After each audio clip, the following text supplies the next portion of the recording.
We're joined today by Julia Buxton, who's the professor at the Central European University in Budapest, who's going to discuss with us the forthcoming Summit of the Americas, which is going to be held in Panama later this week. Good afternoon, Julia. Good afternoon, Lee. Thanks for joining us. Numerous regional bodies have been established in Latin America in recent years, including CELAC and UNASUR. Common to all of these is the exclusion of the US. Therefore, the coming Summit of the Americas and the Organization of American States is really the only regional forum where the US is still included, and this will be the last one attended by Obama as president. At the beginning of his term, there was some hope that they could have a changed US approach to Latin America. How would you assess Obama? Has it been more of the same, or do you believe it's been significantly different?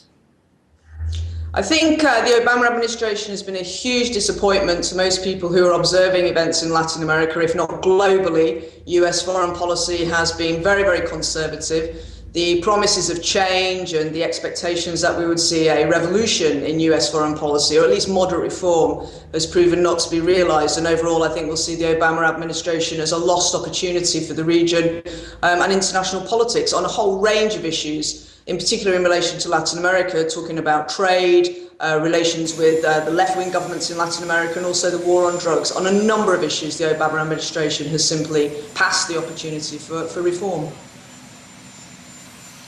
And do you think at this week's summit, Obama's going to have to confront the backlash to his position from Latin America to his labelling of Venezuela as a security threat? What do you make of these latest actions towards Venezuela? Well, they're very difficult really to understand because they seem a very counterproductive position for the Obama administration to take. While on the one hand seeking some form of moderate negotiation and rapprochement with Cuba, what we're seeing is a complete step backwards with Venezuela, moves towards sanctioning of officials, which is a really archaic foreign policy strategy on the part of the US. It really shows an administration that's devoid of new foreign policy strategies. It's a gross insult to Venezuela's sovereignty, and moreover, and more problematic, it's a real misrepresentation of events. As we know, the violence and the human rights abuses that we've seen in Venezuela aren't solely attributed to the government, immensely unfortunate and regrettable though they are. This has been a situation of prolonged, externally funded in some cases, violence against the Venezuelan government. And I think that really, if we're looking towards dialogue and negotiation in the country, then this is simply an impediment to effective discussion and deliberation between the government and its opponents, and in particular, its moderate and centrist opponents. On Friday, Roberta Jacobson said that she was disappointed that so many countries had come out in support of Venezuela in the region. Firstly, do you think she should have been disappointed or surprised given the changes that there have been in Latin America over the last decade or so?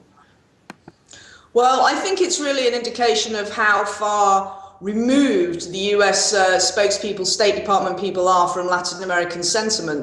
This isn't something that's recent. It's been obviously going on for the last decade, if not recent decades. It's an astonishing reflection, really, on just how far detached the US are from Latin American sentiment. And this, in turn, underpins the chronic misjudgment, which was the sanctions against Venezuela.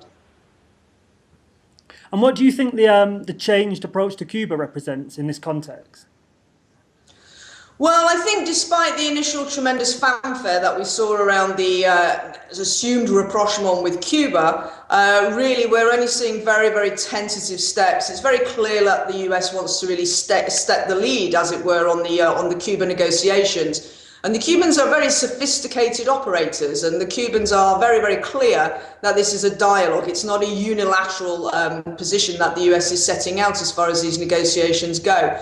So I think we started off with a great deal of hope and expectation, but clearly a fundamental limitation is the US reluctance to move sooner and quicker on the embargo, and also the failure of the US to also listen to Cuban perspectives on key issues, including interpretations of human rights and state sovereignty. So still an awful long way to go as far as the Cuban negotiations are concerned. And looking a little bit more closely at the OAS itself, despite its long-standing failures in the region to truly represent the majority of Latin America's people's interests, we have seen some changes in recent years. In 2005, at the Summit of the Americas, there was the moment when Chavez and other leaders did what they called the burying of the free trade agreement. Later on, within the framework of the OAS, we've seen decisions supporting Ecuador's asylum for Julian Assange. Do you think this change in the OAS reflects that body could become an organisation that reflects the majority of people in the hemisphere, or is that best left to other bodies such as the new UNASUR, CELAC and other bodies? Well, there's two ways to go really in this response. I think on the one hand, it's very, very important that the OAS has moderated its position, it's reformed, it's moving increasingly towards articulating a more coherent Latin American response rather than solely being dominated by the United States. The OAS has done some important work in recent years, but clearly the OAS still continues to be very much dominated by the US and also by Canada, who remain a significant impediment to meaningful change articulated through the OAS. This position of reform that the OAS has followed in recent years, I would argue, has only really been possible because of this challenge from new regional organisations. So I think from a kind of academic perspective, what we'd really like to see is organisations such as UNASUR continue to strengthen and in turn improve the position of the OAS as a voice and a hemispheric position for the Latin American countries. Thank you very much for that, Julie Buxton.